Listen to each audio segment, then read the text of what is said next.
김현정의 뉴스쇼 금요일 코너, 기자가 정면으로 파고드는 뉴스의 진실, 훅뉴스입니다. 어서 오세요, 권민철 기자. 안녕하십니까. 오늘 금요일 우리가 훅 들어가 볼 뉴스는 뭔가요? 네, 오늘 훅뉴스 주제 소리로 확인해 보시죠. 예. 베트남에서 한국인 남성이 처음 만난 현지 여성과 결혼식을 올린 날 투신해 숨졌습니다. 지난달 27일 밤 베트남 수도 하노이 외곽의 한 호텔 밖에서 40대 한국인 남성이 쓰러진 채 발견돼 병원으로 옮겨졌으나 다음 날 숨졌습니다.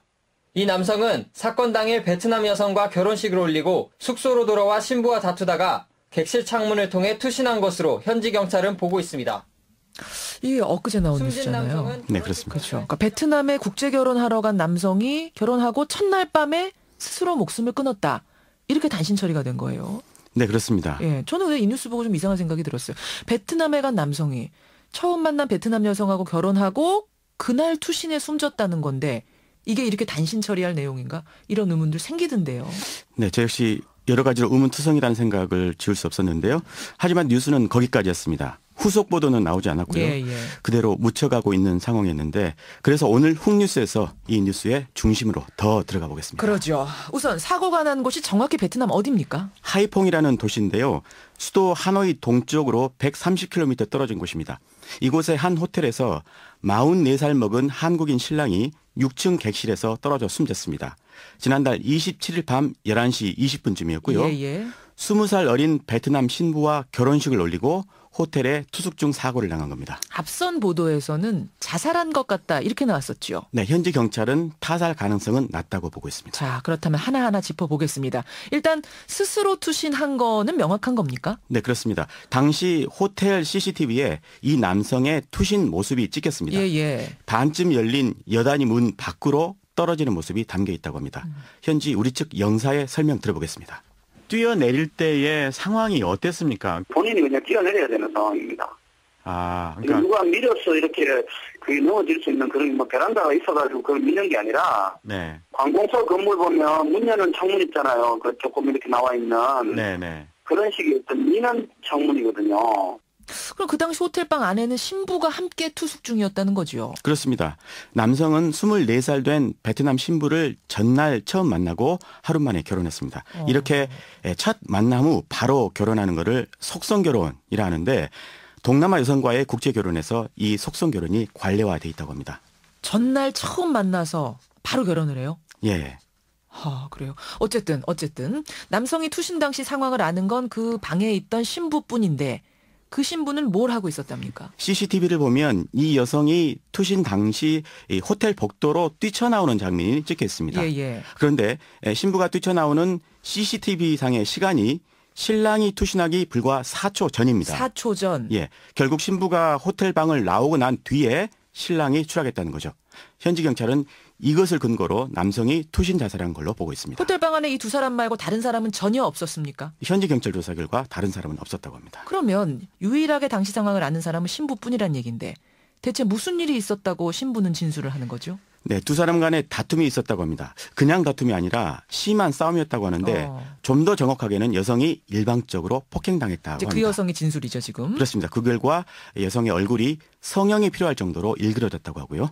그러면 다른 증인, 다른 목격자는 주변이든 뭐든 아무도 없습니까? 네, 베트남으로 출국할 때 남성이 회사 동료와 동행했는데 회사 동료도 다른 베트남 여성과 전날 결혼식을 올리고 사고 당시 남성의 호텔 옆방에서 투숙 중이었다고 합니다. 그 동료는 방 안에서 심하게 다투는 소리를 듣고 한 차례 문을 두드려서 진정을 시켰다고 합니다. 진정시킨 적은 있었다. 싸우는 소린 들었다.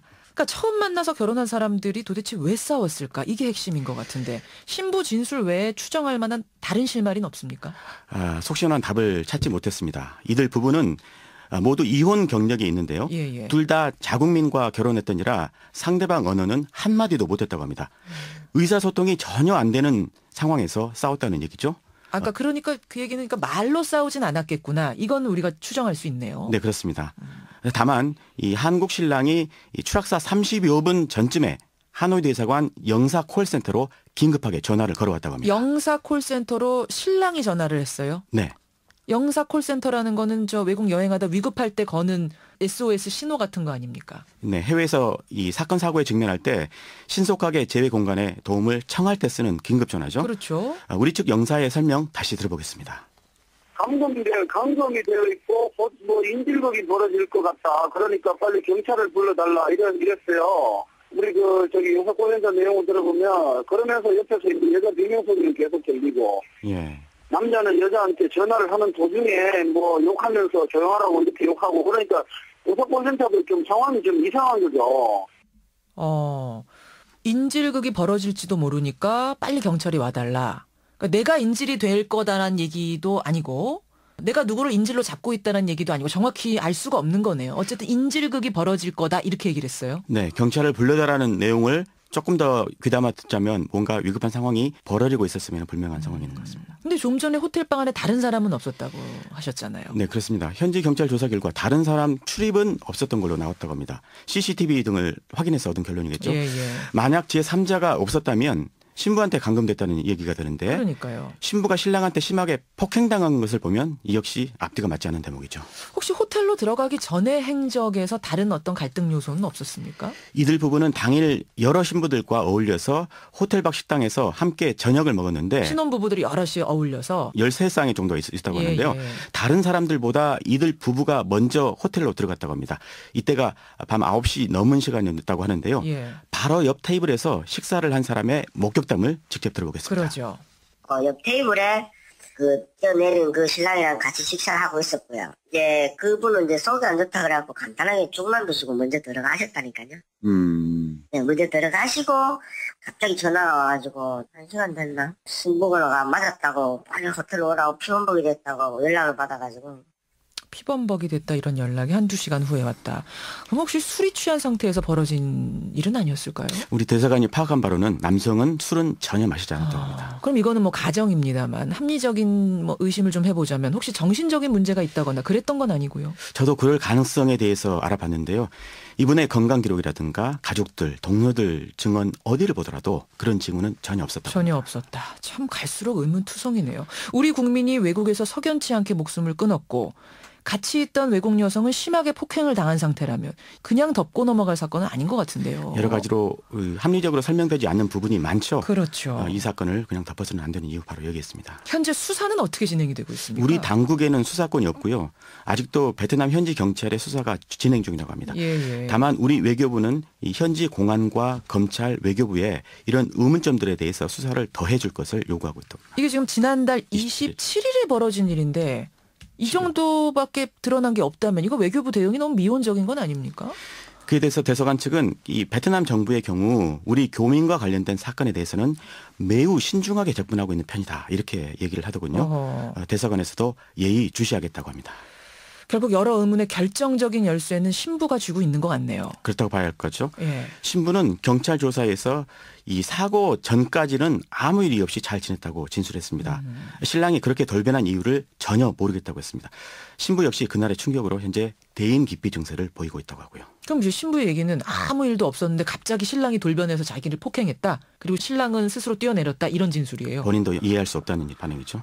신랑의 가족, 즉 유족들 만나보셨어요? 만나지를 못했고요. 다만 어렵게 이 전화통화는 할 수 있었습니다. 예. 유족들은 쉬쉬하는 분위기입니다. 유족의 이야기 들어보겠습니다. 들어보죠. 저하고 저 신부들이 갔는데 다 확인하고 다 끝내고 다 결정된 내용을 갖다가 뭘 더 이상 뭐 어떻게 뭘 파헤치고 뭘 하겠다는 거예요. 혹시 시신 부검은 됐었나요?